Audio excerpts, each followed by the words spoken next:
Gyana Yoga, the supreme science of knowing God. 4.1 and 2. The exalted Lord said to Arjuna, I gave this imperishable yoga to Vivasvat, the sun god. Vivasvat passed on the knowledge to Manu, the Hindu lawgiver. Manu taught it to Ikshvaku, founder of the solar dynasty of the Kshatriyas, thus handed down in orderly succession. The Raja rishis, royal rishis or sages knew it. With the long passes of time, however, O scorcher of foes, Arjuna, this knowledge of yoga has become greatly diminished on earth.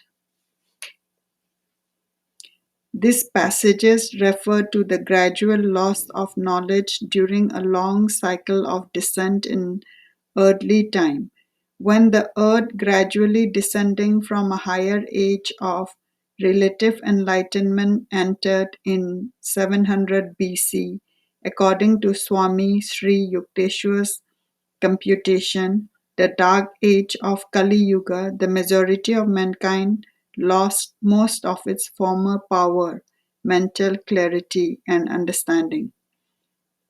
The golden age of wisdom, Satya Yuga, which was a time of divine brilliance in human understanding, gradually diminished to an age of discrimination, Treta Yuga. From there to an age of energy, Dwapara Yuga, and from that it descended to the lowest age, Kali, when the understanding of most men was centered in the thought of matter as real and substantial. That cycle in our own time and since that time when the Bhagavad Gita was written has begun its upward swing again.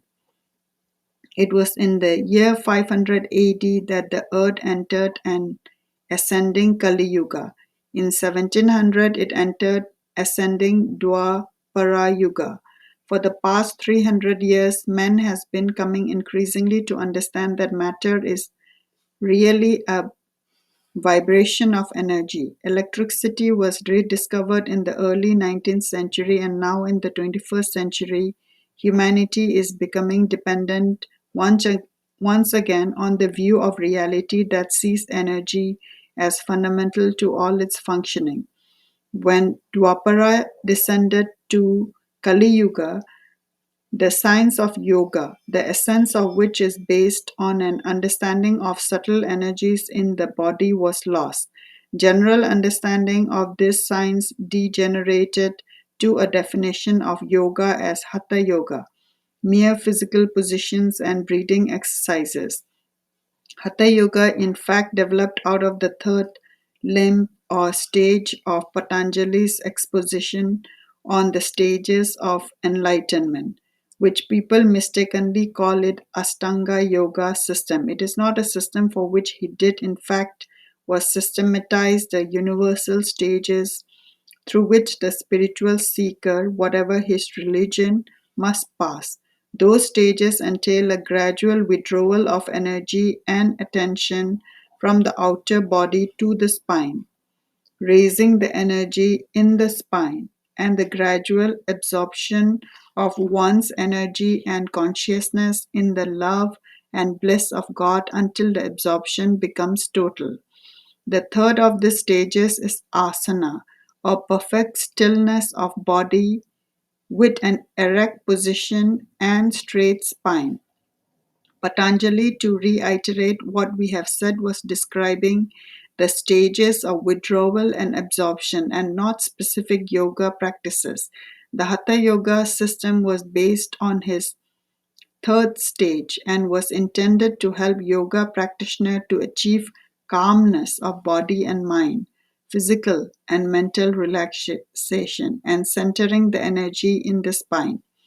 That highest yoga was revived again by Lahiri Mahasaya of Varanasi, who received it from the great avatar Babaji in the Himalayas, giving it the name Kriya Yoga. The Himalayan masters had perceived that it was time, in this reascending yuga, to resurrect the formerly held deeper perception of men's inner nature. Paramhansa Yogananda, an outstanding exemplar of this teaching, was sent to the West to carry this ancient science to all mankind. After Swami Vivekananda, who may be described as having broken the ice, Yogananda may be described as having taught people how to swim. Dharma during Satya Yuga has been described as four-legged during Treta, as having three-legged during Dwapara, as having two, and during Kali as functioning on only one leg. During Kali Yuga, in other words, Dharma is still able to stand, but only precariously. Man can enjoy, though with less energy and therefore only relatively, his pleasures for the moment, but he cannot connect them to their inevitable consequences. For example,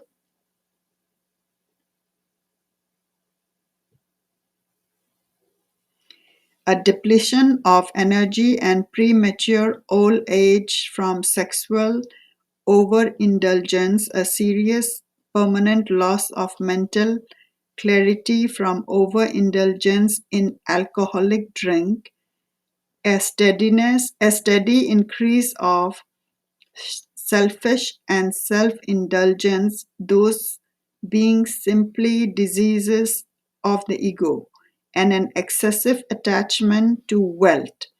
During Kali Yuga, it is difficult for men to perceive that every state of consciousness already contains its opposite, that in happiness, suffering is already present, and that fortunately, suffering already contains at its center the seeds of joy. Thus, in this two stanza, we see hope also in the opposite reality. There exists also in the gradual loss described by Krishna the seeds of future renewal and gain.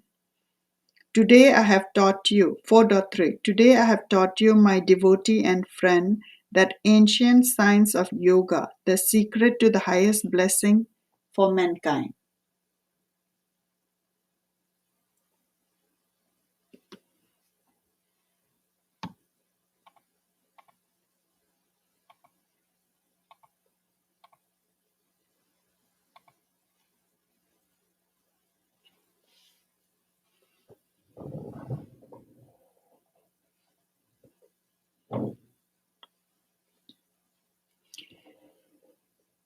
It is a thought wondrous to contemplate as devotees advances spiritually. He is accepted by the Lord Himself not only as a devotee but as a friend. The relationship with God as friend is in some ways the sweetest.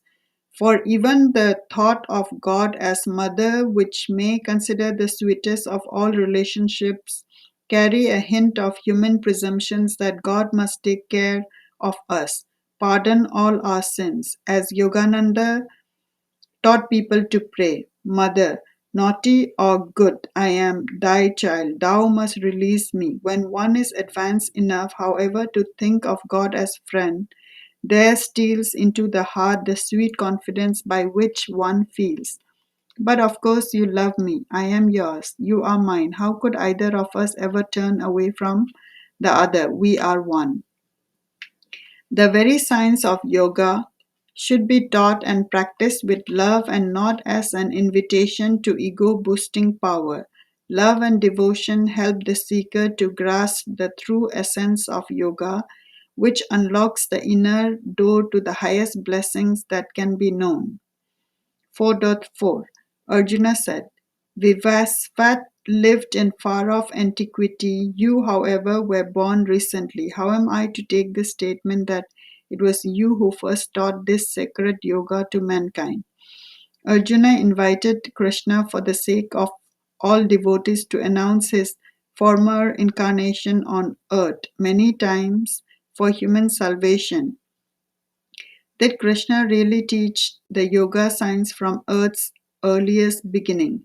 How long has man been plowing earthly fields, raising cities, worshipping in lofty temples, all the time seeking the key to happiness, which only a few in every age are able to find as perfect bliss.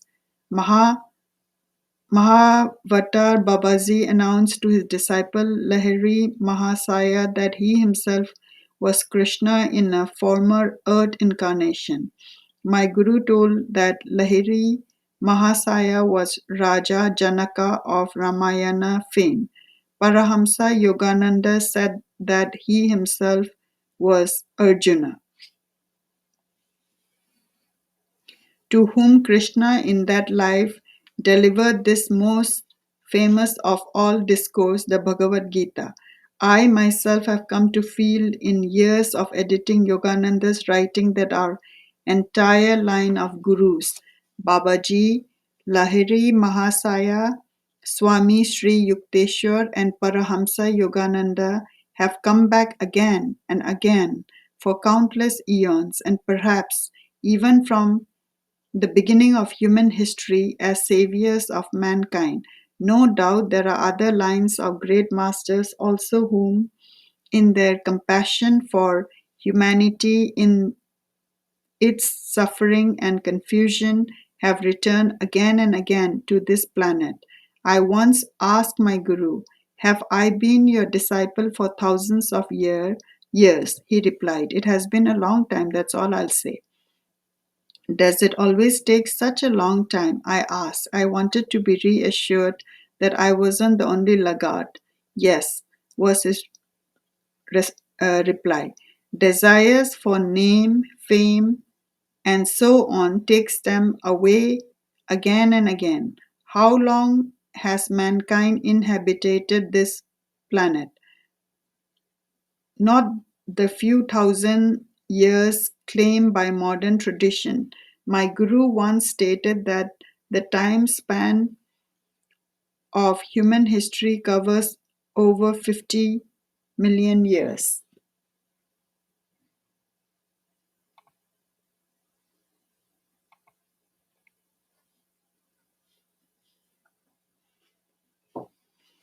4.5 The blessed Lord said,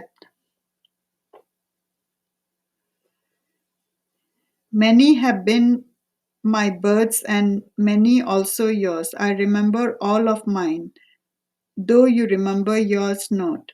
Had Arjuna actually forgotten his former incarnations? I doubt it. In the Bhagavad Gita, he plays the role of earnest seeker. It is clear to me, however, that he was already a free soul. It is said that even during his lifetime with Krishna, they had been together long before and had been respectively the ancient sages Nara and Narayan.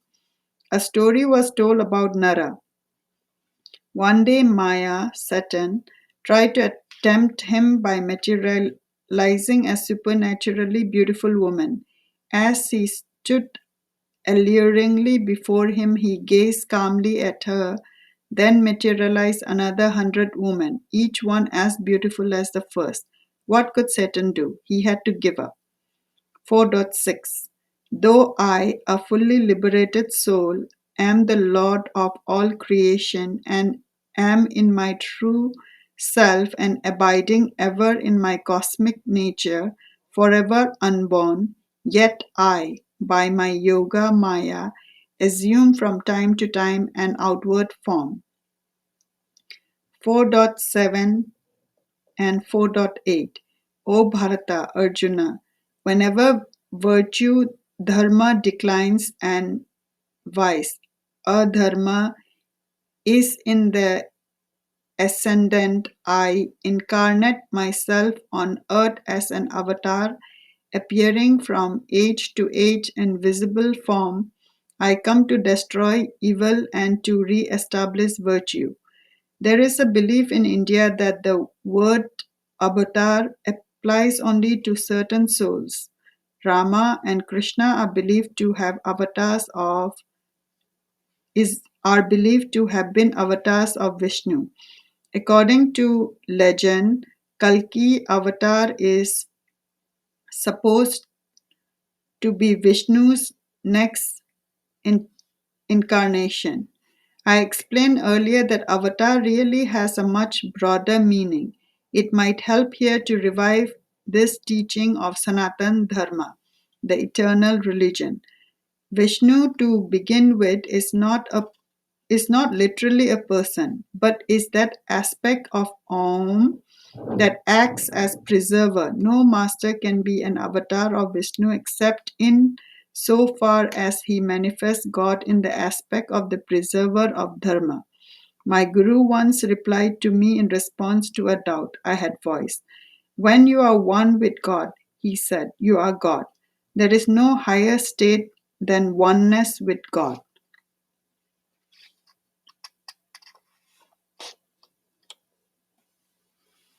Some religious believers insist that this saint or that one never incarnated on earth before, or that he or she was always perfect even if he or she did live on earth before. These are pious myths and have no foundation in truth. It is true that even a master may sometime make the statement, I have not lived before. His words must be understood correctly. Krishna stated that he was never born, but then he goes on to say he had appeared repeatedly on earth.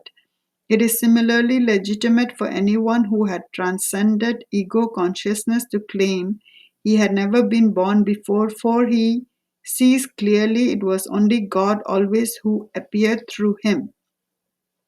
Christians claim that Jesus Christ is the only Son of God.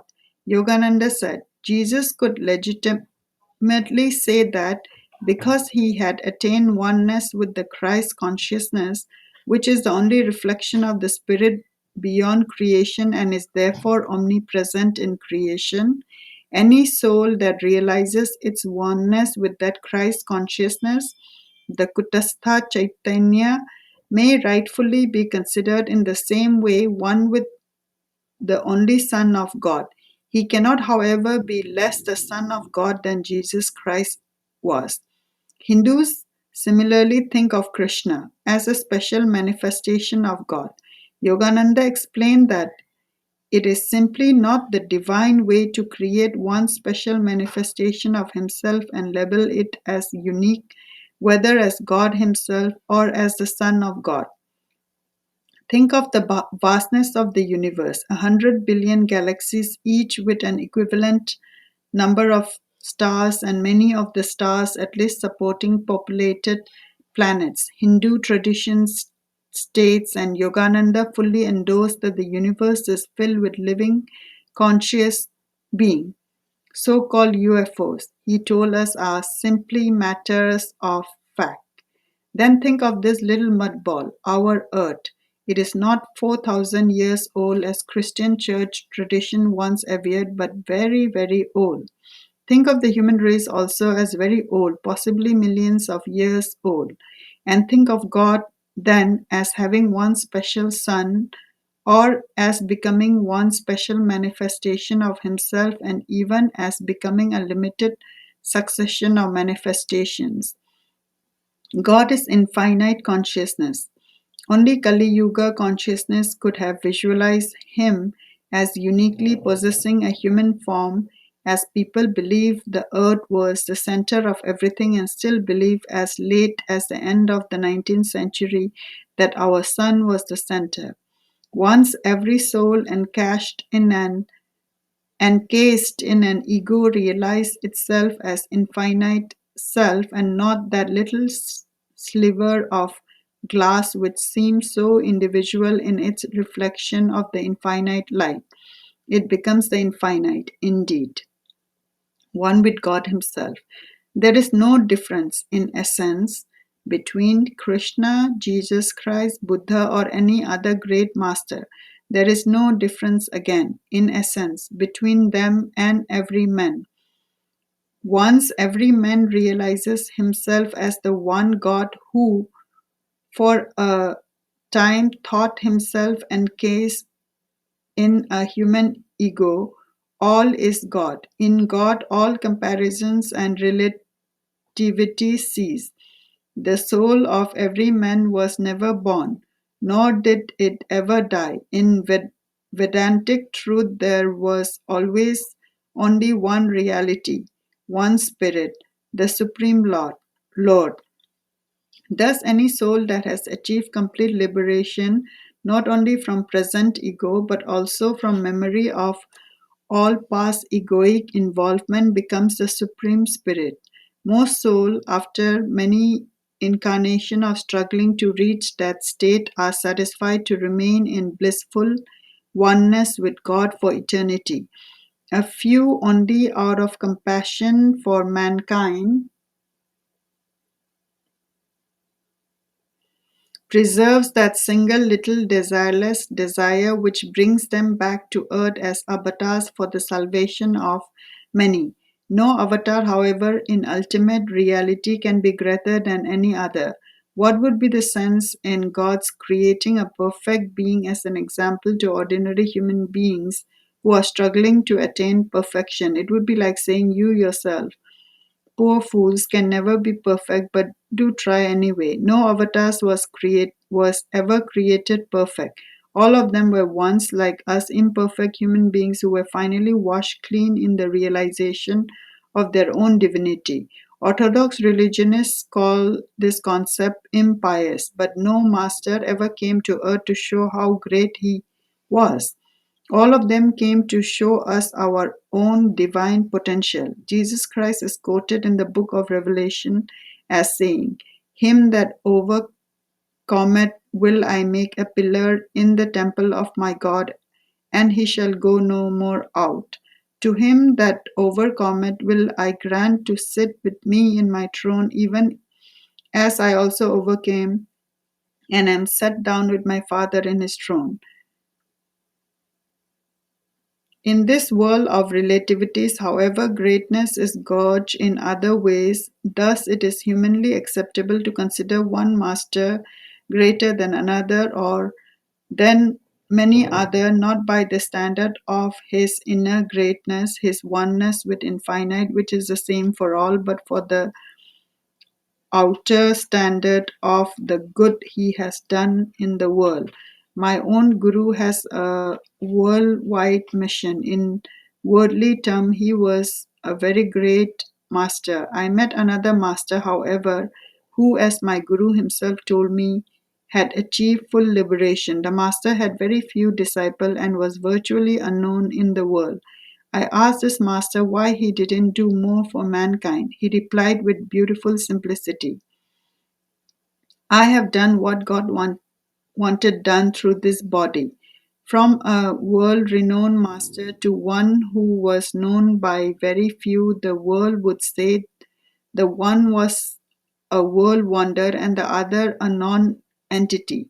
In God's eye, however, the one unbribable judge whose only standard is truth itself, both men were not only completely equal but were one. Indeed, they shouldn't even be considered human beings. They were the ever blissful Brahman himself. These stanzas of the Gita are often translated personally in another way also to mean that God destroys evildoers. God never destroys anyone. The only thing he destroys, the only thing he can destroy, since he cannot destroy himself, is evil itself, but never the evil doer.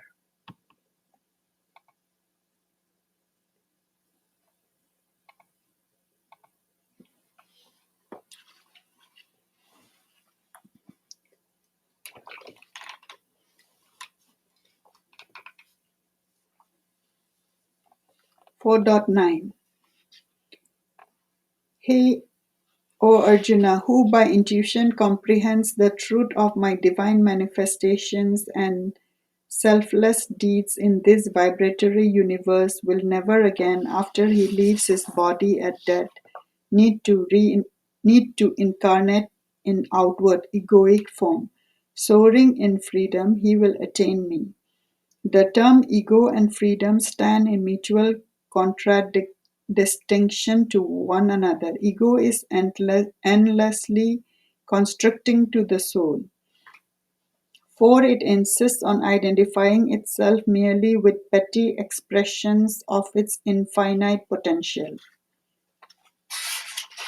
The delusion freedom to do as one likes is endlessly self-demeaning, for it gives one identified with his little body, whereas one's own nature calls out in longing, "Let me soar high above the conflicting ripples of likes and dislikes. Let me rise into the endless skies of the joy of my own being." To know the ways of God is to identify with those ways, rejoicing in them as our ways. 4.10 Purified by ascetic wisdom, released from attachment, fear, and anger, and completely absorbed in me, many have attained oneness with me. Many have attained me. Truth seekers must understand that finding God is not like the supreme effort required, say, to climb Mount Everest, the accomplishment of which is more arduous, if not life-threatening at the end than at the beginning. Finding God is the simple, most obvious, and most supremely natural thing to do in the world. At the end, one doesn't find himself straining with desperate, heroic zeal to merge in him. Rather, one relaxes supremely into perfect bliss. Strain, tension, ardor, heroic zeal, this end forever for the soul. What is left is Sachidananda, ever existing, ever conscious, ever new bliss. 4.11 O Partha, Arjuna, in whatever way I am approached, in that way do I respond. All men, by whatever path, come to me. 4.12 Those who work to fulfill their earthly desire worships the God, who are ideals in various forms. They are not idols, aware that success of this kind can be reached with relative ease. Lower aims are achieved more quickly and easily than supreme devotion to God. To build a house,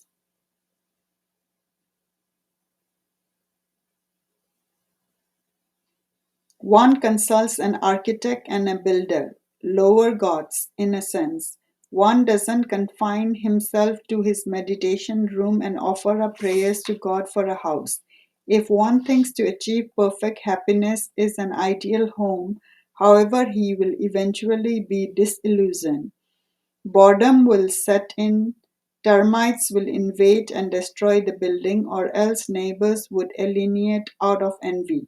Nothing works for long in this world. When disillusionment ensues, people turn away to seek their fulfillment elsewhere. This is a roundabout way to God, but it too reaches towards him at least inasmuch as repeated disappointments do eventually turn one to him. Thus, even though material fulfillment sought in material ways or in ego inspired appeals to some lower God can bring relatively speedy results. These results are like cement walls built with too much sand and too little bonding cement. They soon crumple to nothing. 4.13 An admixture of the three gunas, the essential qualities with the diverse karmas of individuals, produces the four castes. Though I am active in creation through these influences, know that I, in myself, am ever actionless and unchanging. We have already discussed the gunas, qualities, and the caste system. The additional teaching here is the great truth that action itself is an illusion. God acts but doesn't act, for everything is a dream. A dreamer may do many things swim, climb mountains, go to war, yet on waking he sees his body never stirred from his bed. As Paramhansa Yogananda explained, This point too was touched on earlier. The motionless consciousness of Absolute Spirit is reflected at the heart of every atom. At the heart of all movement, there is rest. 4.14. Though acting, I am without attachment, nor do I desire any particular outcome from activity. He similarly is one with me and identified with my nature, is unfettered by the slightest desire for the fruits of action. Understanding this, the nature of right action, the wise since earliest times have acted dutifully, be like them, acting without desire for the fruits of action. 4.16. What indeed are action and inaction? Even the wise can become confused on this point. I will explain the distinction. Armed with which knowledge you will be freed from all evil. The wise here are those who have not yet attained the highest state of Nirvikalpa Samadhi. Actions performed with full divine awareness will always be dutiful.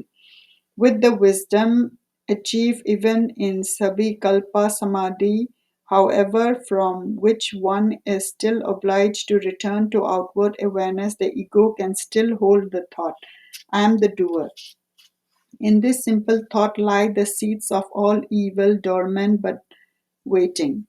4.17. The nature of action is difficult to know. To understand it, know the difference between right action, wrong action, and inaction. One can act with great energy, working himself to exhaustion, and yet accomplish nothing, for example, by pushing strenuously on both sides of a door. Right action, spiritually speaking, is action with that attitude which leads to soul freedom. The attitude includes non attachment to the fruits of action and acting with the consciousness that God is acting through one. Action that is inspired by his consciousness and energy with the result given to him without any ego involvement is right action. Right action is not necessarily that which other people consider right because it pleases them. It can be relatively right, however, if it is self improving, either physically, emotionally, or mentally. For example, wholesome physical exercises, efforts to develop concentrations and willpower, to acquire clarity of thought, to develop calm, upliftment, and expansion of feelings, all these are right action, for they help to prepare the troops for the great war of Kurukshetra. Wrong action is anything that nourishes the ego, whether by contracting it in selfishness or inflating it with pride. Clearly, in the relativity of things, they can be a mixture of right and wrong action. Developing one's physical strength, for example, can help, as Yogananda put it, to prepare the body and make it fit for God realization. If, however, the mind has not been prepared also by right understanding, one may become proud of his physical strength. In this case, right action can be diminished in its good effects or even nullified by wrong action. Most activity in this world consists in one way or another of a mixture. Therefore, spiritual development, which ought to be simple, usually becomes complex and difficult.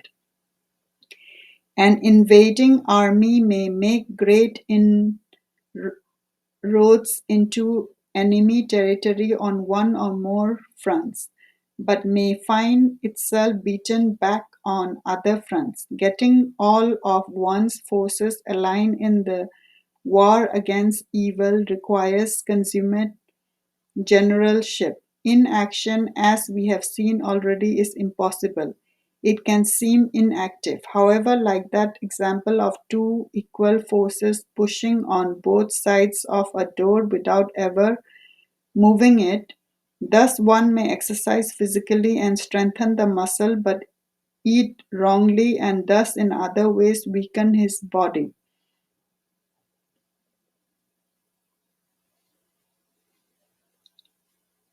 As with right action through inaction is possible in God alone, in the perfect relaxation of rest in ecstasy. The secret essentially is quite simple. Since the goal of spiritual evolution is to sublimate the ego of self expansion to cosmic consciousness, that which assists one in the direction of ego sublimation is right action, and anything that affirms the ego or that blocks any effort to sublimate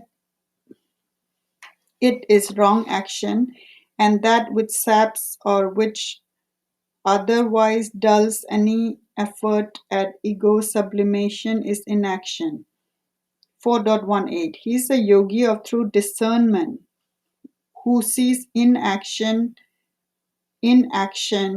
and action in inaction. He is wise among human beings, for he has attained the goal of all action and is free.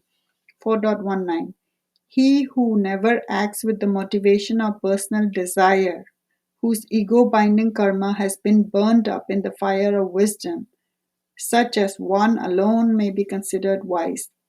4.20 The wise, having relinquished attachment to the fruits of action, being ever contented and free in the self, do not really act even if they appear to be intensely busy.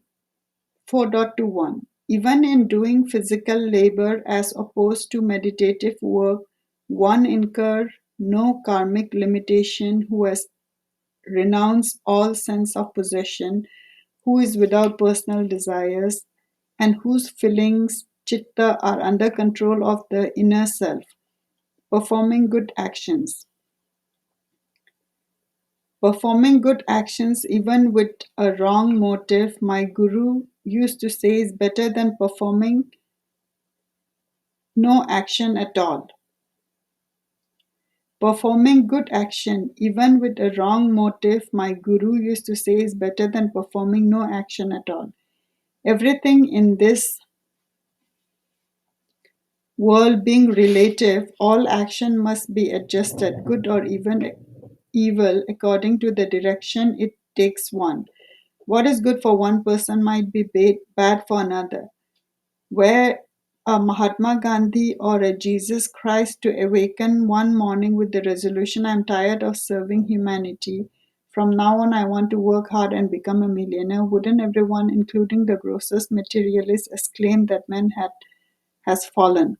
But were a lazy lout, on the other hand, to rouse himself one morning from his bed of inactivity and express the same resolution, wouldn't everyone, even sane, say that his intentions are right and good? It's all a question of where one comes from and where one is going.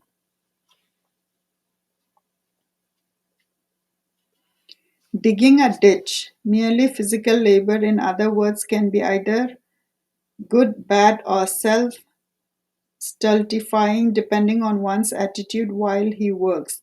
Two people can be working side by side at the same job, yet one of them may be motivated by ego inspired fears or desires, and the other may have no other motivation than to please God.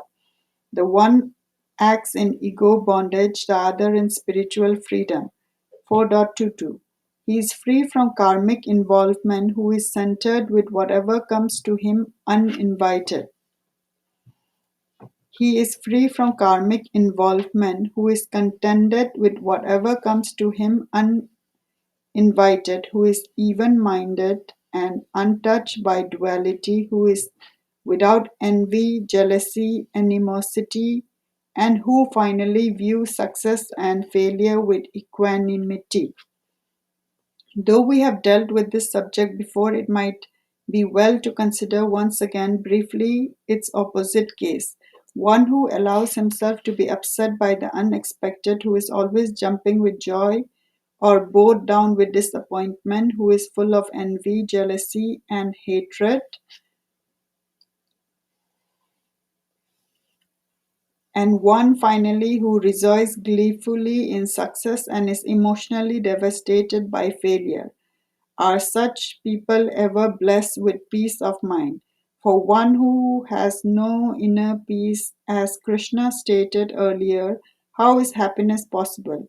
What passes in worldly minds for happiness is usually nothing but emotional excitement or sometimes a temporary release from some cause for agitation or suffering. Excitement leads to fear, doubt, and uncertainty. Temporary release from excitement leads not to contentment but to eventual boredom and apathy. It is interesting to notice how automatically people reveal by their gesture the way the energy is flowing in their bodies. See, when they are excited, they jump up and down. This is because of the upward movement in the Ida Nadi in the spine. And see how little children who are the least inclined to control their outward display of emotion may indicate a downward movement of energy in the spine through Pingala Nadi by flinging their arm downward, stooping, repeatedly stamping their feet, and exhaling repeatedly with loud cries, even rolling on the ground and pounding their fists. All such downward gestures indicating the downward directions of their energy. Contentment itself is a virtue and not merely a consequence. It should be practiced consciously. One should tell himself, I need nothing, I need no one. In myself, I am free. All the effects of karma actions are nullified. 4.23. All the effects of karma action are nullified in oneself, and one achieves liberation when ego attachment ceases, when one becomes centered in wisdom, and when all one's actions are offered up in sacrifice to the infinite. 4.24. For such a person, both the act of self offering and the offering itself are equally aspects of the one spirit. The fire of wisdom and the person making the offering are both spirit. In this realization, the yogi, freed from ego identification, goes straight to Brahman, spirit. Any karma action performed has consequences, no less so in the case of a liberated master than of worldly person. The difference is that since the actions of a master are not performed with ego identification, the effects of that action are not bound to ego and flow out freely into the world, bringing only beneficial results. Their objective rewards are reaped by those who are in tune with them and accept them lovingly. It is important for people when they perform any religious ritual to understand the hidden purpose of ritual.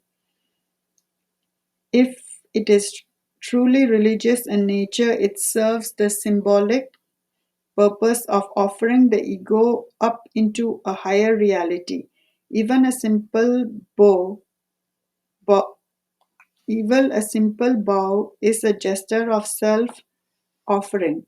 The ego, which is physically centered in the medulla oblongata at the base of the brain, becomes relaxed at that point when one bows and is offered forward. At least such is the intention. Properly, that offering should be made to the spiritual eye in the forehead, the positive pole of the medulla. People generally, however, consider their bows as outward gestures to something or to someone before them.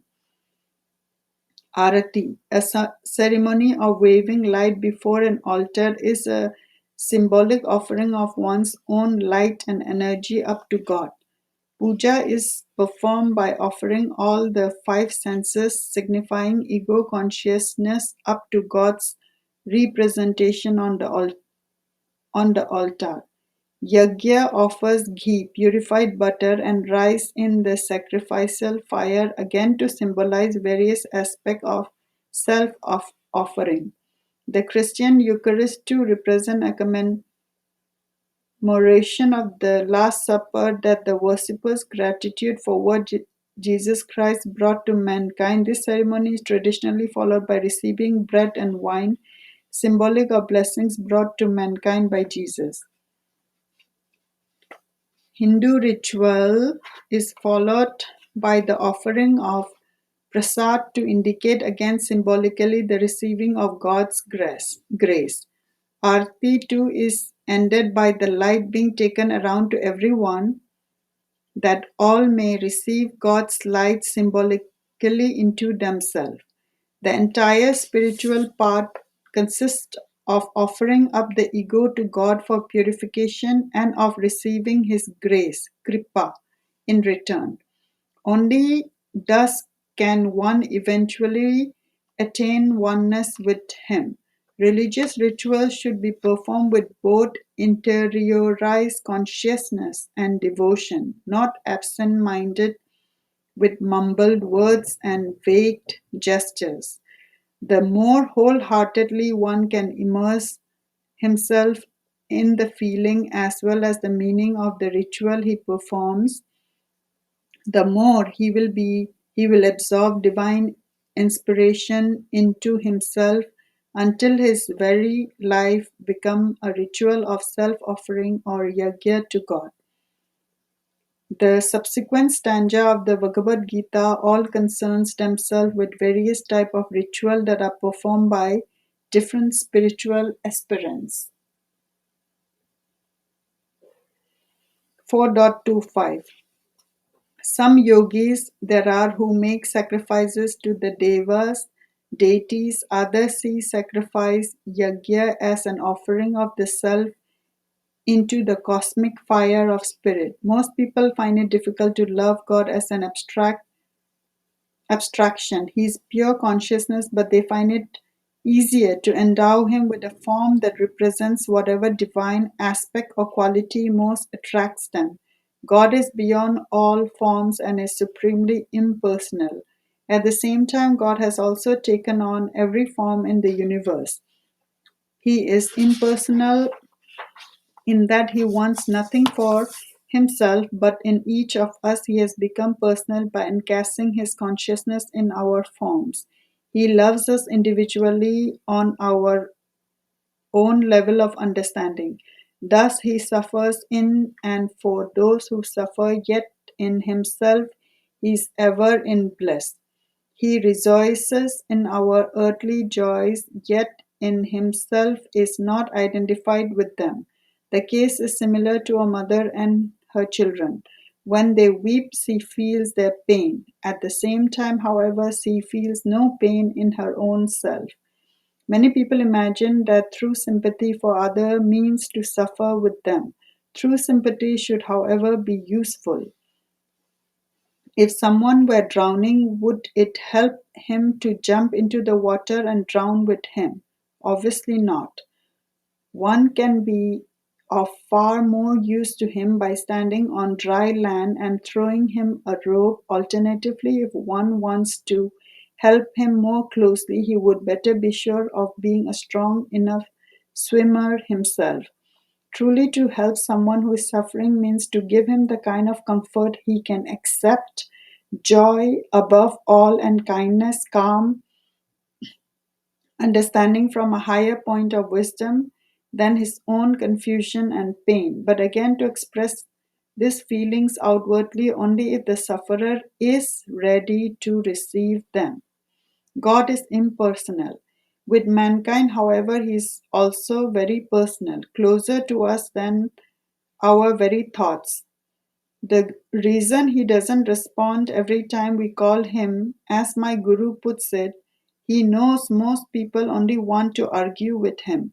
Thus, to visualize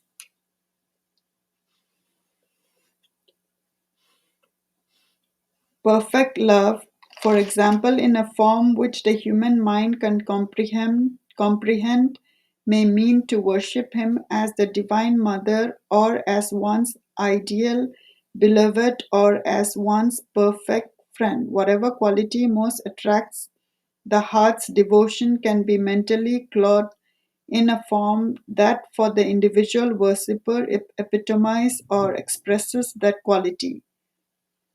The deeper one goes in devotion, especially after receiving some answer in his heart from God, the more whatever form he had visualized fades into formlessness as the state of consciousness behind what one has been visualizing is gradually perceived to be the reality above form. Paramhansa Yogananda gave further advice on this subject. Whenever God comes to you in form, as let us say the Divine Mother, try to see in those eyes as not a human personality but consciousness of infinity.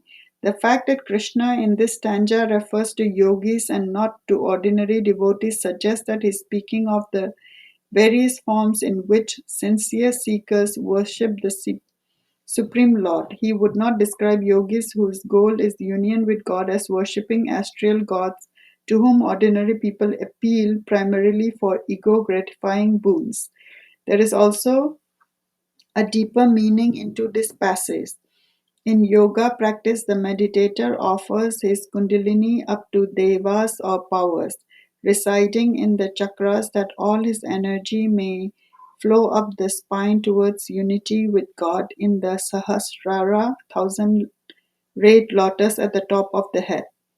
4.26 Other spiritual seekers offer their inner power of hearing and of their other senses into the fire of self-control. Still other offers whatever they hear or experience through the senses into the fire of higher understanding. More is involved. It may be said in offering the ego into the fire of cosmic consciousness than the mere thought of doing so, even as more is involved in conquering a mountain than simply leaping on the top. This stanza and several more that follows cover this subject in a variety of ways. Each one is a means of offering up the ego into superconscious expansion.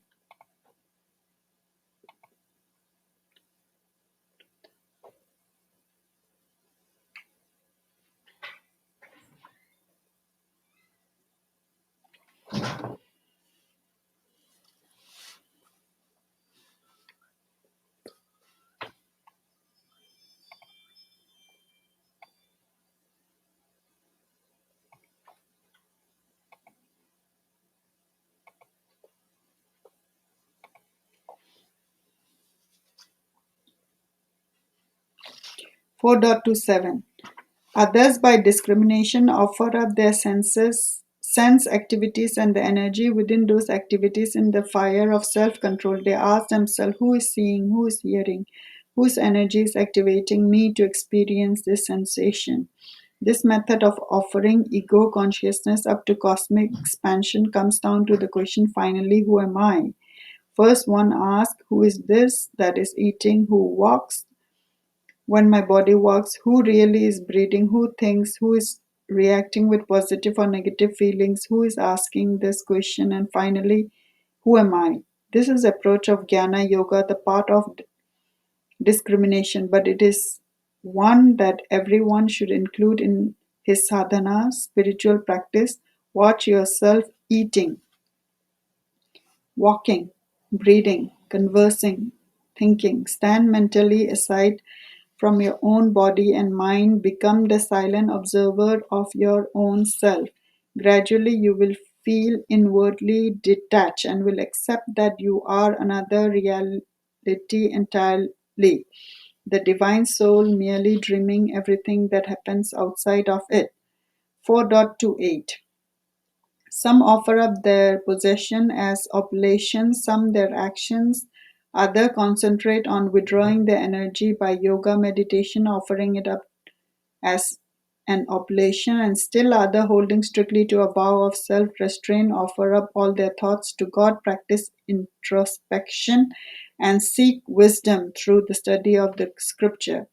4.29 One practice of yoga offers the incoming breath prana into the outgoing breath apana and the apana into the prana, thereby through pranayama control of energy rendering the breath unnecessary.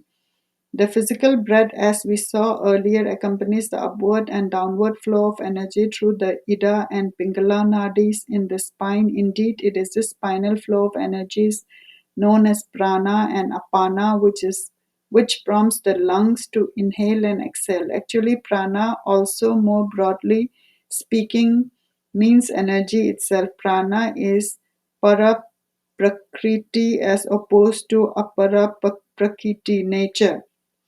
It is immanent as opposed to overt nature, the hidden reality behind the whole material universe. The slow, careful, conscious circulation of energy around the spine constitute the ancient science known since the time of Lahiri Mahasaya in the 19th century as Kriya Yoga.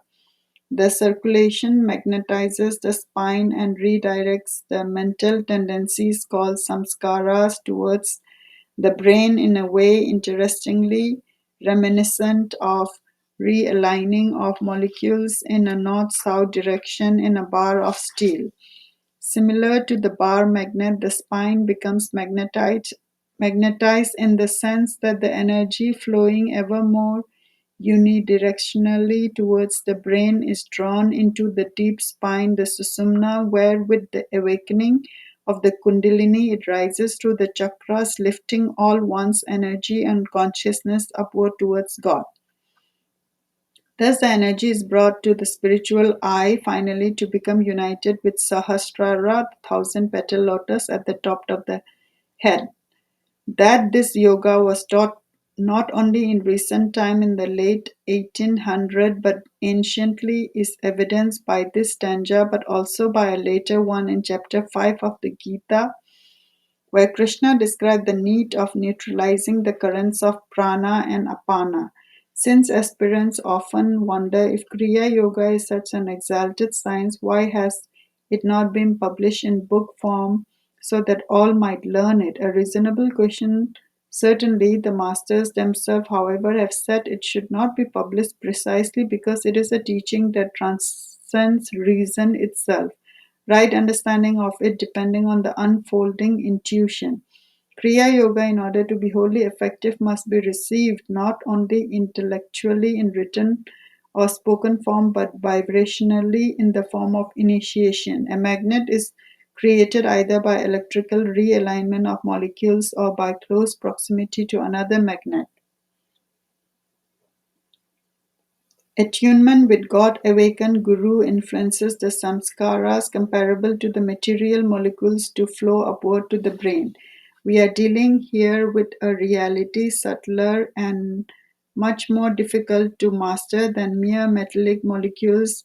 Without an experienced guide, even mountain climbing can be fatal, though death in this case only ends a single incarnation. Spiritual mistake can be costlier in terms of long range suffering. Guidance from Guru is not only helpful, it is essential. This does not mean that Kriya Yoga is dangerous. Far from it, but to take up Kriya Yoga signifies entering seriously onto the path to God. It is not a game and should certainly be treated as a lifetime commitment. To treat it lightly is certainly we should add not the best of karma. Kriya Yoga initiation was formerly given only to sannyasis whose lives were already vowed to the divine search. This restriction was lifted by Babaji when he gave this sacred initiation to Lahiri Mahasaya. The inward reason for his relaxing the ancient prescription was that Earth has already entered into a new age, Dwapara Yuga, where mankind was becoming more conscious of energy. Humanity as a whole was becoming more receptive to a teaching that focused on the body's energy. Nevertheless, any yoga initiation, and especially looked into ancient science of Kriya Yoga, should be looked upon as a very sacred step in one's life. Spiritual progress without the help of a true or a Sat Guru cannot but be slow, haphazard, uncertain, and sometimes dangerous. The ancient tradition in India, where spirituality has been studied for thousands of years, not as a religion but as a practical science, practical in the sense of results actually accomplished, had always insisted that a true guru is the sine qua non for success on the spiritual path. Many spiritually ignorant people, even in India, insist that with literacy as widespread as it is now and with books so easily available, spiritual teachings are accessible to virtually everyone, and a guru is no longer needed. Truly widespread literacy has had one unfortunate effect: the dissemination not only of knowledge but of ignorance. True understanding comes not by intellectual reasoning but by intuition. Inner intuitive attunement with the consciousness of the Guru is what most surely and directly brings spiritual awakening. Had not everybody experienced in the presence of certain people a greater feeling of peace, harmony, and upliftment?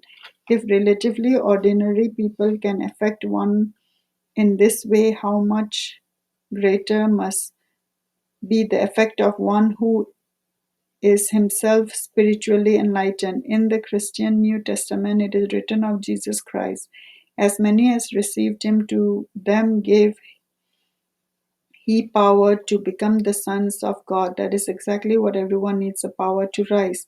Such power cannot be self generated. The ego, as we saw earlier, is already infected with the very disease, ignorance. It wants to banish from its consciousness.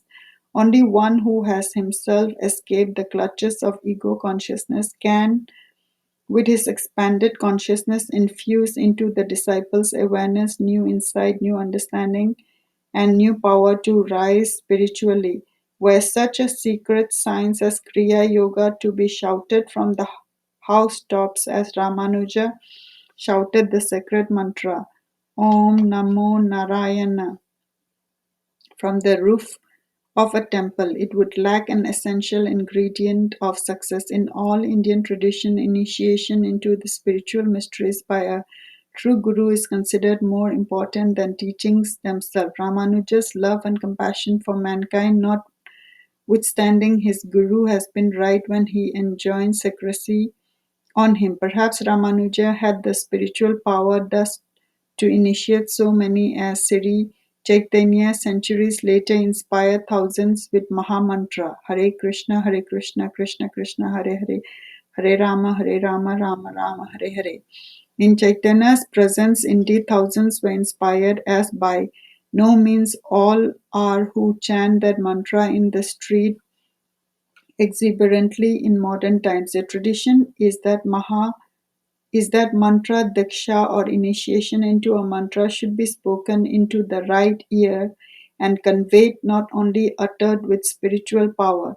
Kriya Yoga Diksha is much subtler than mantra diksha. It involves not only which can be spoken with the tongue or uttered mentally, but involve also an awareness in the spine which must come from inside. This is why attunement with the Guru is so essential, particularly with Kriya practice. One should invite the Guru's consciousness to awaken one's own energy within the spine. This can be accomplished only by mental, intuitive attunement with the Guru, by receiving him, as it says in the Bible, deeply into oneself.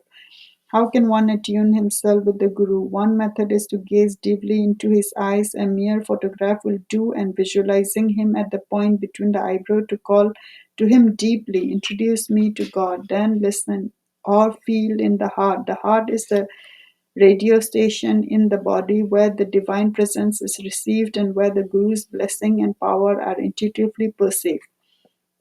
Can this blessing be received from a distance? Can it be received from the after the Guru has left the physical plane? The answer, as my Guru himself told me in specific terms, is that one needs at least one physical contact with him. That contact can be transmitted through a direct line of disciple of a true Guru. If he is a world savior like Yogananda, it is both right and fitting that those who come after him give initiation in his name. Thus, subsequent generations of disciples will always refer back to the supreme power of that savior and avatar for that ultimate blessing. Students who have claimed discipleship to a great master without having had at least one outer contact show by their very auras that they have not received the same blessing in their lives as those who have honored this timeless principle. What should one do when he feels the Guru's vibrational presence in his heart? He should release it from mental identification with the Guru's physical form and feel it radiating outward from his heart as love and bliss until it fills the whole body. The disciple should then try to expand those blessings outward until he feels his consciousness infused by the Guru. Thus, he should expand outward beyond the limited physical identity of the ego. The reason mantra diksha initiation is traditionally given in the right ear is partly because there is positive that is the positive side of the body. There is a special correlation also between the inner right ear and superconscious experience. Listening there helps to attune one with the highest mantra of all, Om, the vibrational sound of the universe or music of the sphere. Listening to the sound of Om in the right ear, one should try to extend the sound to the left ear. Then, as I said earlier, to the whole body as one receives Om in his whole being. He receives also the Guru's inner blessing and guidance. These things cannot be accomplished by tense striving, but only by deep upward relaxation into the inner self.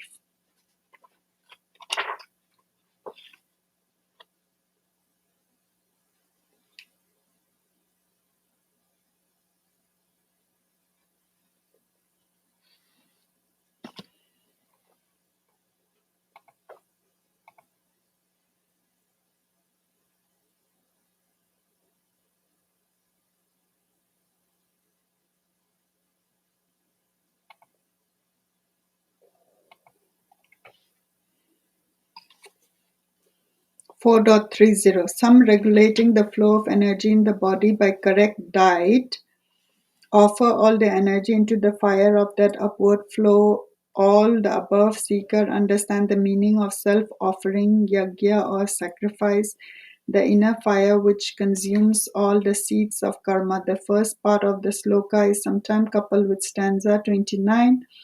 Indeed, correct diet refers to something deeper than mere food for the stomach. When the prana and apana are neutralized in breathlessness, the body is sustained by a higher cosmic energy. What happens is that the body's energy is that connected directly to the medulla oblongata, by which connection energy flows directly from the higher source and sustains the body cells from within. Paramhansa Yogananda developed a system which he called energization exercises. This, when practiced faithfully, keeps the body fit and sustained by the higher energy. Correct diet, normally speaking, should consist of what is considered sattvic food. Such food is to begin with vegetarian, lightly cooked or raw, but not overcooked, for overcooking destroys the life forces in food. Fruits and nuts are excellent. It seems unnecessary to cover this subject here as there are many good books on this subject, but an interesting story might be told here to show that Paramhansa Yogananda was no food fanatic. Indeed, he noted his health faddists are often unable to discuss with interest any subject except the physical body and its physical diet. He coined a word to express what he considered the ideal diet, proper Epicureanism. One time Doctor Lewis, his first Kriya Yoga disciple in America and still a young man in his late 20s, complained to him of mysterious aches and pain he was experiencing. He said, I have been to a number of medical doctors, but none of them have helped me. What shall I do? The master, after a momentary pause, answered, the cells of your body have grown accustomed to eating meat. Now that you have adopted a vegetarian diet, they miss their former animal food. Eat a little bit of meat once a week, therefore. Avoid beef, veal, and pork, but feel free to eat a little lamb chicken, or fish. Dr. Lewis followed this advice and his problem disappeared. 4.31 By eating the blessed food prasad left from any of the spiritual fire ritual, one attains to Brahman, the infinite spirit. Even the blessings of this world come not to one who gives nothing of himself. How then can one hope for happiness in a better world? 4.32 The many ways of offering up the ego are declared in the Vedas as if through the mouth of Brahma. Knowing their true purpose, which is an upward self-offering, you will be freed from all karmic bondage. From whatever direction one approach a mountain top, as long as he continues moving upward, he will reach the peak eventually. What is all important is the direction of one's climb. In the spine, the direction, of course, is upward. The spine is central in the human body. Whatever else one does spiritually, he must also awaken and raise the spinal energy. This remains true even if one's part is devotional chanting, service to the poor, or in other ways helping to relieve human suffering. He may follow the path of mental discrimination, trying to distinguish between what is true and what is false in this world. If his energy, however, is not raised in the spine, even by this indirect means, he can achieve no spiritual awakening. True religion, inner experiences, that is to say, not mere belief, is not a question of pleasing some deity up there. We ourselves must raise our awareness to the subconscious level, which for us in the physical body exists only up there. Thus, yoga, and particularly the science of Kriya Yoga, is supremely practical. This teaching is universal since it addresses the central reality of what occurs anyway in the spiritual progress of every sincere aspirant, whatever his outward path or system of belief. Therefore, it is that Krishna says later on in the Gita, Arjuna, be thou a yogi. What is the spinal highway, as Paramhansa Yogananda called it, which the yoga teachings describe? It begins with the Kundalini power, which lies as if sleeping at the base of the spine. This is in one frame of reference, the opposite pole to the heart, in another to the medulla oblongata and the spiritual eye, and finally to the top of the head, the Sahasrara. At last, all one's energy must be united in the Sahasrara. The first chakra, centered at the bottom of the spine, is called, just above the Kundalini, is called the Muladhara, which represents the earth element. The opening of the central passageway, Susumna, in the spine is referred to in this verse as the mouth of Brahma. The important center is the start of the long upward journey. Here, Krishna is saying is where it all begins. Certain occult power are attached to this chakra as to each of the others. People who fear to meditate on the lower chakras, thinking that their connection with materialistic consciousness will be increased, sense-bound individual lived centered mostly in the lower three chakra, need to have a misconception clarified. When the energy flows outward from this center to the physical body, it induces body consciousness. When, however, it flows inward to the chakra and upward, it leads to spiritual awakening. Every chakra, even at the lowest point, brings heightened spiritual awareness when the energy in it is directed upward. 4.33 The inner spiritual fire ceremony of rising awareness is superior. O scorcher of foes, Arjuna, to any outward act of self-offering. In this wisdom alone is all action karma consumed.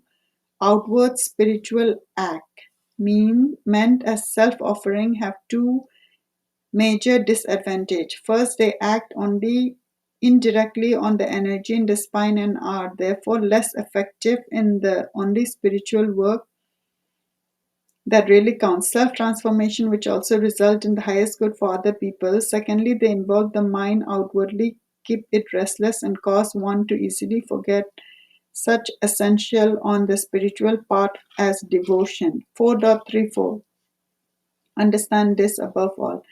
By surrender of self will to the wise, by sensitive inward and outward questioning of the wise, and by service to the wise, those who have realized the truth will be able to convey their wisdom to you.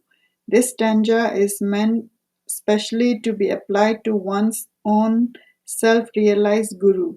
For those seekers so fortunate as have been led to one, the plural is used here, however, to indicate the need for devotees to honor all enlightened sages, generally surrender to the infinite God in them, openness, whether by questioning or by deep inward appreciation to their uplifting influence and support for that influence through service to them, are important in helping the devotee to rise above the naturally narrow view of the ego. Paramhansa Yogananda encouraged people to add to the prayers they offer regularly to God and Guru, and to perhaps to his line of gurus. This word of invocation, saints of all religions. 4.34 Having fully received that wisdom from a true guru, O Pandava, Arjuna, you will never again fall into delusion, for you will behold all creation contained within your expanded self, and then behold in me beyond all creation. First, the fully enlightened being perceives the whole universe as waves, so to speak, dancing, rising, and falling on the surface of his oceanic consciousness. His next step, as he so wills it, is to withdraw his consciousness into what Yogananda calls the watchful state of absolute motionless consciousness. 4.34 Even the worst of sinners can, with the raft of wisdom, cross safely over the ocean of delusion. Krishna offers this supreme encouragement to all humanity. No matter how steep you are in bad habits, vice, self-degrading, depravity, or evil, you are still a child of the one infinite Lord who created masters and saints. Nothing less than divine bliss can define you forever. Never, therefore, tell yourself, I am evil. Never say, I have failed. If you accept your failure as your reality, it will be so, at least for this lifetime. But if after every setback you say rather, I have not yet succeeded, you can win even in this incarnation. Pray to God as the Divine Mother, all forgiving and ever accepting. Mother, whether naughty or good I am thy child, thou must release me, cleanse me of all sin. God doesn't mind your faults. Yogananda used to say, He only minds your indifference. 4.37 O Arjuna, as fire burns wood to ashes, so does the fire of wisdom burns to ashes all one's karma. Think of the long abandoned Egyptian tombs. Darkness reigned in King Tut's tomb for thousands of years. Yet once it was open, light flooded in, and the darkness of centuries were dispelled in an instant. The case is similar with every individual.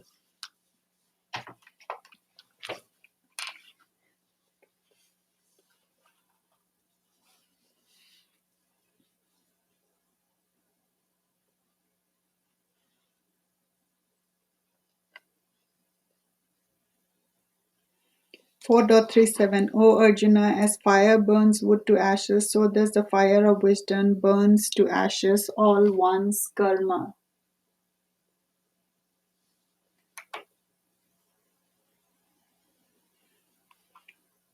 Think of the long abandoned Egyptian tombs. Darkness reigned in King Tut's tomb for thousands of years, yet once it was opened, light flooded in, and the darkness of centuries were dispersed in an instant. The case is similar with every individual, no matter how deep his shadows of unknowing. The moment of God's light enters his consciousness, there is nothing but light. Karma is of many kinds, since that word means action. only. Karma can be national, communal, family, individual. Anything that proceeds from a coherent sense of intention that can attract results back to that center, all action is karma. A national leader who does evil on his people's behalf will not have to bear the entire weight of the bad karma on his own soldier. The whole nation must accept responsibility. People, good people in that country must bear it also, though their own karma may offset for themselves and perhaps for a wider circle of people. Any evil that must befall the nation as a karmic retribution.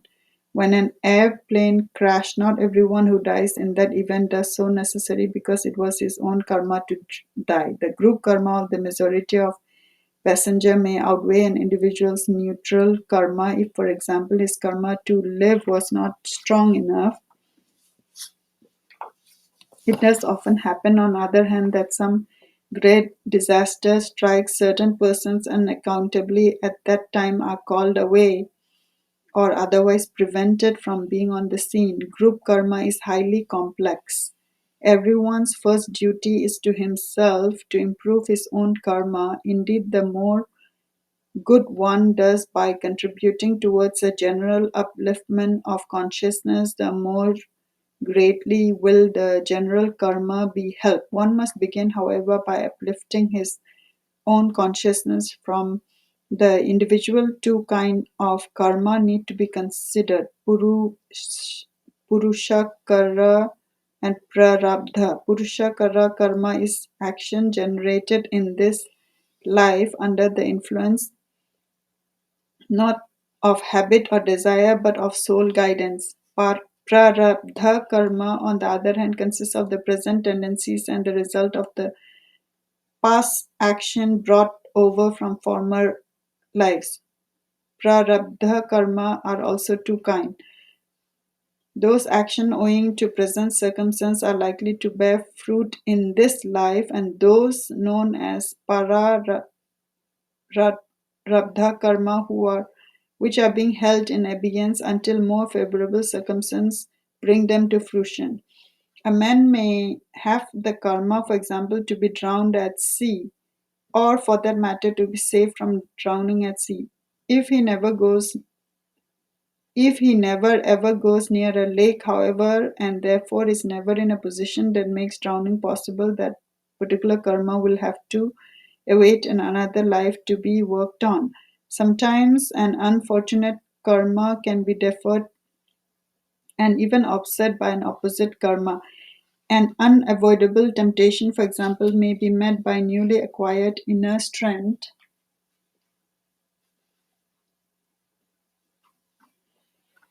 that renders the temptation important. Karmic periods also pass and are dissipated by offsetting action. For example, a karmically destined failure may be deflected if one develops a new, more creative energy.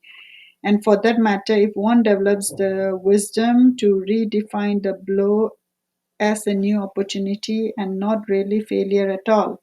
A bad karma may loom above like a dragon ready to strike, but if one can find a way either of deflecting that blow or of protecting oneself, like using an umbrella when it rains, one may still receive the blow yet avoid disaster.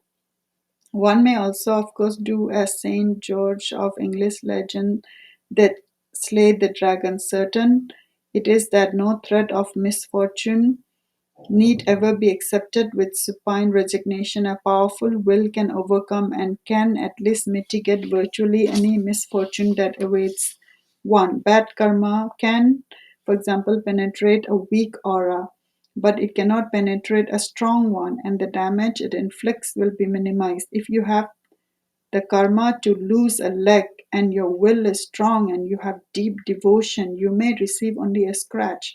Karmic consequences are inevitable, but how they are received depend on many circumstances, most of them arising in the individual. Bad karma can also be offset by the creation of good karma.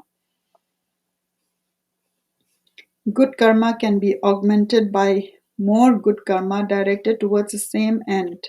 Event that affect other need not affect oneself, or at least not in the same way. The secret in this case is to maintain an attitude of non-attachment and not to react emotionally.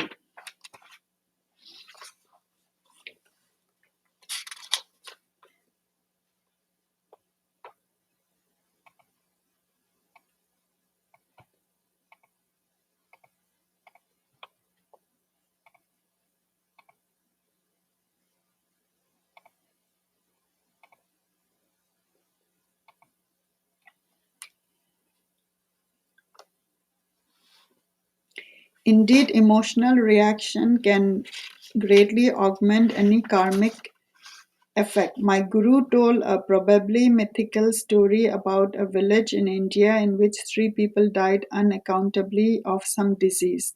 Concerned, the villagers repaired in a group to a solitary sadhu, holy man who lived outside the village, and asked him to intercede. The sadhu meditated and saw that the disease had been caused by a demon. He summoned the demon and told him, "The village is under my protection, leave it alone." The demon promised to obey. A week later, at least 100 other people had died. It seemed a veritable epidemic. Again the villagers approached the sadhu and cried, "Your prayers have not helped us. There must be a terrible curse on our village." The sadhu summoned the demon again and scolded him, saying, "I told you, this village is under my protection. You promised to leave it alone, and now it appears you have broken your promise." "No, I haven't, Holy One," protested the demon. "It's true I killed the first tree, but all the others have died out of fear. The ultimate way to escape the results of all karma is to evaporate the causative ego with its consciousness of identification with the little cup of the body. In deep meditation, that vapor of ego may rise and disappear altogether in the sky of infinite consciousness. If the dragon strikes and you are no longer there to be seized in its jaws, and if the rock falls from a precipice and you have removed yourself from the spot where it falls, or if the fickle multitudes acclaim you and inevitably expose you to the dualistic opposite of public opprobrium later on, and you are not there to respond, what happens? The same action occurs, but you will not be there to receive them. The Jivan Mukta, one who is freed while living, having dissolved his ego awareness in infinite consciousness, no longer develop any new personal karma. Any deed he does from then on accrues to the benefit of others who still by the vortices of energy created by his own egos benefit from the good deeds he performs for them. He himself, however, remains untouched even by good karma. His prarabdha karma must play itself out on his body, but he will no longer be affected by it. When the Jivan Mukta had finally released into the free skies of spirit the countless action of all the incarnation that his ego lived in delusion, he becomes a Param Mukta, a supremely free soul.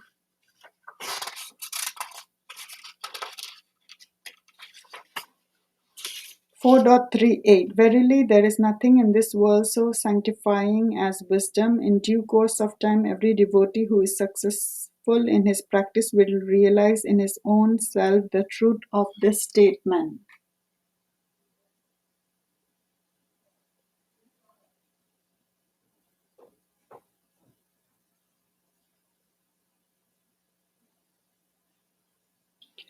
Four point three nine The person of devotion who is engrossed in the infinite, having brought his senses under control, achieves wisdom and gains that which he knows at once to be perfect peace. Devotees who think there is a conflict between devotional love, yogic self control, and true, as opposed to intellectual wisdom, fail to realize that all these paths, devotion, yogic practicality, and calm discrimination, are aspects of the same truth and results in the same realization. The word of devotion in this sloka is Shraddha, which usually translate as faith. The reverence is to that kind of devotion which doesn't hold God at a distance by appealing to Him for divine favors, but which, like an arrow, flies straight to the bull's eye of His divine love as a natural inclination of the heart towards its true intuitively perceived source. The highest goal, the true bull's eye of devotional focus, is not love but bliss. Love itself is lovable, but it must have pure motive, and that motive or goal is Satchidananda. It is good, surely, to seek God for His love, but the highest goal of all is ever conscious, ever existing, ever new bliss. Without this as one's goal, even love, as one seek it as his highest goal, contain the danger of awakening the desire of personal love. True personal love is always impersonal, expansive, ultimately infinite. It has no object save bliss alone. 4.40. The ignorant, the person who lacks devotion, the doubt ridden, all this must perish. The men of vacillating temperament find no happiness in this world or the next. For him, supreme bliss is impossible. To be truly ignorant is to reject with a dull heart any offer of a way out of the mud flats of nescience. The truly ignorant, being dull minded, ask no question of life and recognize no opportunity for improvement, even if it offers them everything. Worse than being ignorant is the inability to feel devotion. High aspirations elude such a person. Aspiration of any kind indeed seem to him foolish and unnecessary. To what he asks is there to aspire. Why strive for anything? The less energy he expends, he knows the less energy will life demand of him, the fewer challenge it'll throw in its way, and the more in consequence he will be left alone. How can those not ultimately perish like buffalo like insist on wallowing in the mud of a passive contentment, stupidity, sloth, lack of any vital interest in anything? How can people who cling to such mental sluggishness expect the mechanism of their life not to run down very quickly? They refuse it, even the proper maintenance. The worst case, however, is that of the confirmed doubter. He had all the equipment he needs to rise to the heights, yet his compulsion is to keep listing all the shortcomings, the drawbacks, and the mischief by which others might try to undo him. He has the devotion and the desire to rise to the heights, yet a cynical inner voice keeps whispering in his subconscious. What will the end be? Treachery, lack of appreciation, opposition, ingratitude? Paramhansa Yogananda once commented, "The doubter is the most miserable mortal." He was referring not to the constructive questioning but to the nagging tendency to oppose every constructive idea, to prejudge the idea of no real reason at all, and to be negatively prejudiced against everything wholesome or constructive. It can't be right, therefore it isn't right. It can't work, therefore no matter what happens, it can't really work, not even if it seems to be doing so. People can't know what they are doing, therefore they must be wrong. To doubt a true teacher, especially if one is his disciple, owing to arrogance or simply to a habit of mental rejection causing seating turmoil in the mind, one assumes dejectedly that whatever the Guru says must automatically be wrong, not because one has checked it out, not even because he wants to disbelieve a conclusion that is merely inconvenient for him, and not because he doubts the Guru's motive.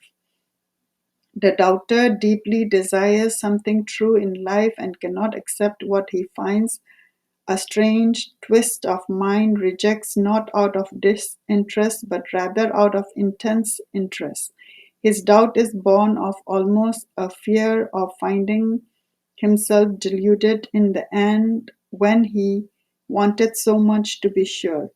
Were he indifferent, his condition might be better, at least in the sense that he would then be able to direct his interest elsewhere.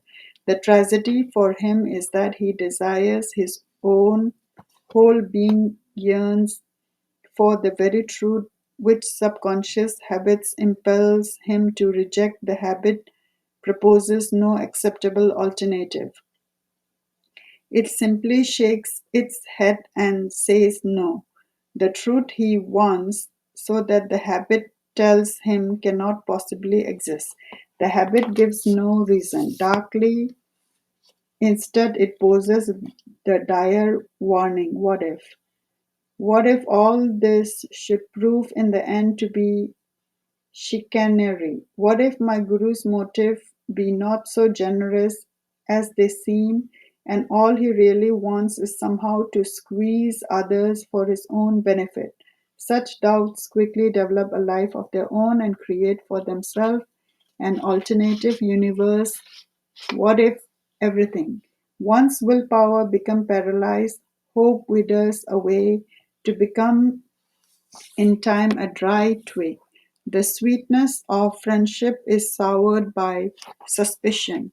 For all the above reasons, it may be justly said indeed that the doubter is the most miserable of mortals.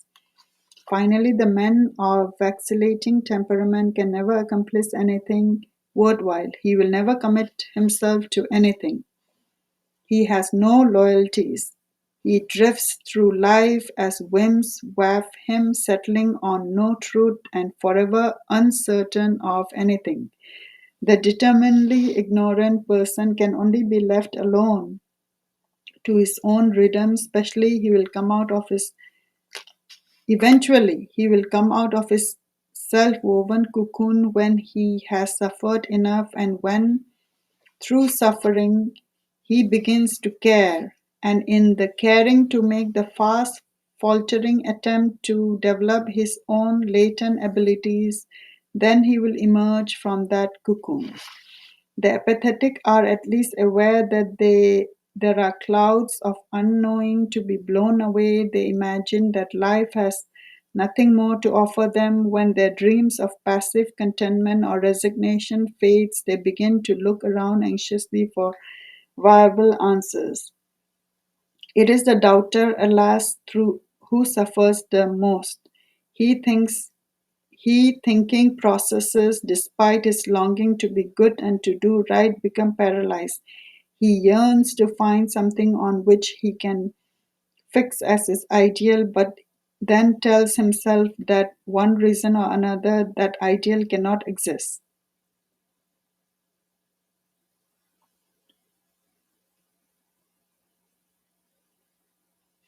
His tragedy is that he yearns for bliss but finds it denied him by a compulsion in his own nature. He can't understand how is he to overcome this self-damning tendency. He must tell himself, there is no road back. I have no choice but to go forward, even if it means only plodding heavily, one slow step at a time. He can expiate his karma by helping others to resolve their doubts. He can concentrate on his own yearning for truth until the very yearning pulls him out of the dense fog of doubt into the sunlight of faith, all the more certain because it has rejected gloomy speculation as a waste of time and energy. Helping others to resolve their doubts and uncertainty becomes of him a way of affirming his own solution orientation. For him, at last, supreme bliss becomes the only position possible solution. For him, at last, supreme bliss becomes the only possible solution to every problem and difficulty in life. 4.41 O winner of true wealth Arjuna, one who has dissolved all his karmas in oneness with God and has obliterated his every doubt by wisdom becomes completely self-possessed, ego-free. No further action can entangle him. 4.42 Arise therefore, O descendant of Bharata, Arjuna, arise, take shelter in this greatest science of yoga, slash to pieces with the sword of wisdom the doubt you feel in your heart as to the nature of self and of who you are in reality. Thus ends the fourth chapter called Gyana Yoga, union through knowledge of the divine of the Upanishad of the Holy Bhagavad Gita in the dialogue between Sri Krishna and Arjuna discussing yoga and the science of God realization.